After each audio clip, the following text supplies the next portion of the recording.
Hola, bienvenidos una vez más a Oman, Historias del Arte y el Judaísmo en Radio Sefarat. Hoy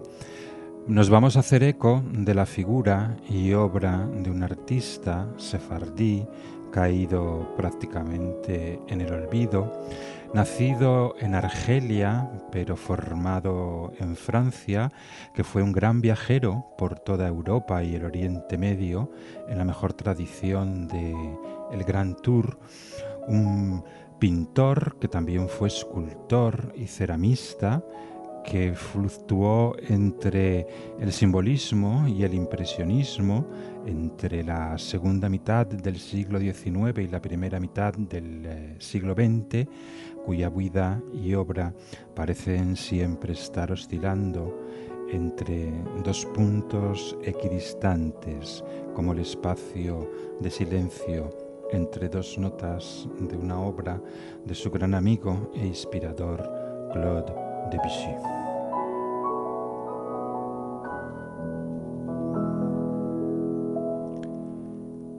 Lucien Levy era hijo de Salomón Levy y de Pauline Amélie y había nacido en la judería de Argelia en el año de 1865, pero en 1879, es decir, con 14 años de edad, aparece matriculado en la Escuela Comunal Superior de Dibujo y Escultura en París, donde se va a formar a través de la influencia de dos pintores academicistas que son paradigmáticos en el mundo de la academia francesa: Louis-Raphaël Colin y Albert Vallet, ambos a su vez discípulos de uno de los grandes del Segundo Imperio en cuanto a arte se refiere, en cuanto a la academia, Alexandre Cabanel, una de las figuras que se levantó en contra del realismo naturalista y además también en contra de los impresionistas, que se levantaron a su vez en contra de los realistas naturalistas. Como decimos, Lucien Levy va a adquirir de estos pintores las técnicas y los presupuestos del movimiento estético del simbolismo, un movimiento que nace de la literatura y en concreto con esa revolución lírica llamada Las Flores del Mal de Baudelaire, y que luego desarrollarán Mallarmé y Verlaine. Y en pintura va a tener su correlato en nombres como Gustave Moreau y sobre todo con quien dicen que es el simbolista puro, Odilon Redon, y luego en una segunda etapa, la etapa de los Naví, los profetas. Los simbolistas son unos artistas que desde el punto de vista de la pintura utilizan lo mismo los colores fuertes para resaltar el sentido onírico de lo sobrenatural, pero también los pasteles para dotar al cuadro de una atmósfera misteriosa y lánguida que tiene mucho que decir acerca de ese sentido onírico del que hablábamos antes. Ellos lo que quieren es plasmar una realidad, pero una realidad onírica de los sueños, con alusiones a través de los símbolos y contraponiendo conceptos como el Eros y el Tánatos a través de mujeres fatales, como por ejemplo hacía muy bien Gustav Klimt en Viena.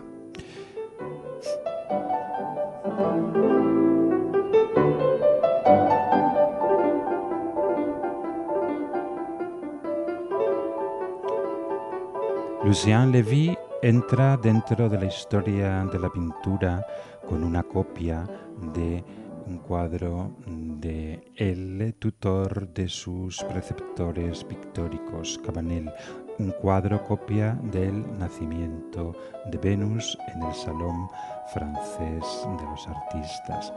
Luego, por motivos nada más que pecuniarios, trabajó como ayudante en el mundo de la litografía hasta que pasa a dedicarse a la cerámica, ni más ni menos que en la Casa Massier en la Costa Azul,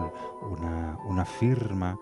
que significa la renovación de la tradición de la cerámica francesa a finales del siglo XIX,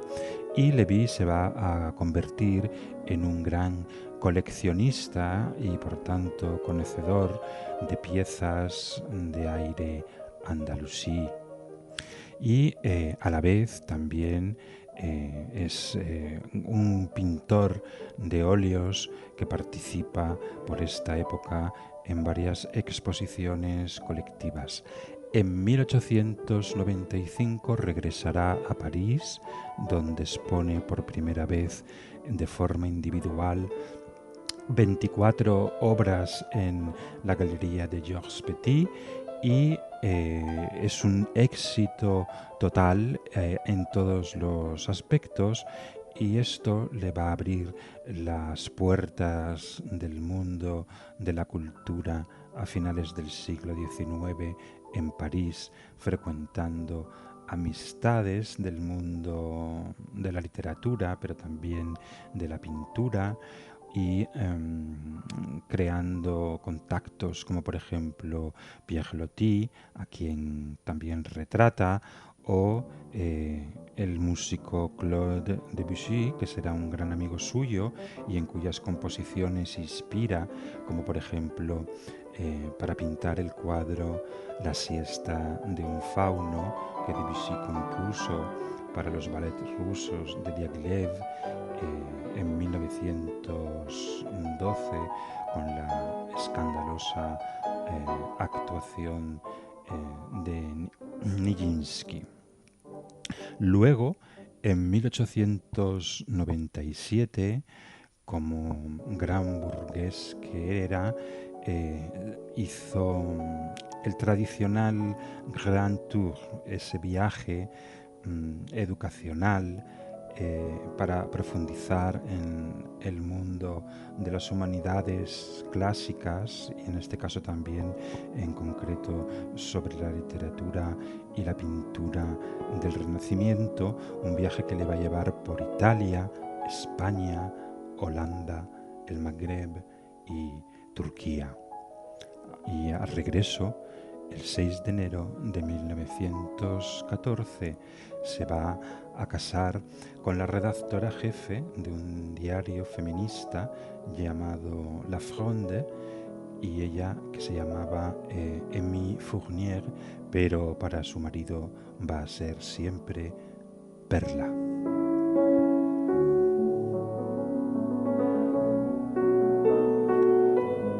Las obras de Lucien Lévy están hoy colgadas de grandes museos en varios continentes. Por ejemplo,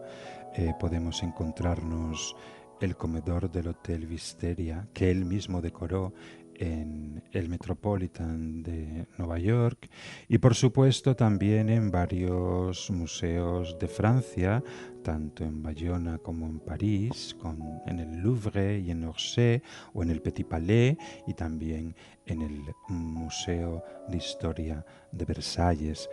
En 1900 obtiene la medalla de bronce en la Exposición Universal que se realizó en París, y 2 años después, en 1902, será condecorado con la Legión de Honor, el máximo galardón que se puede recibir de manos de la República Francesa. Y él estuvo participando hasta un año antes de su muerte en 1953 en todas las grandes citas del mundo pictórico de su tiempo, en los círculos, por supuesto, realistas del Salón de Otoño. Y esto es todo lo que hoy teníamos que contaros en Aumán, Historias del Arte y el Judaísmo. En la próxima ocasión, una historia completamente distinta.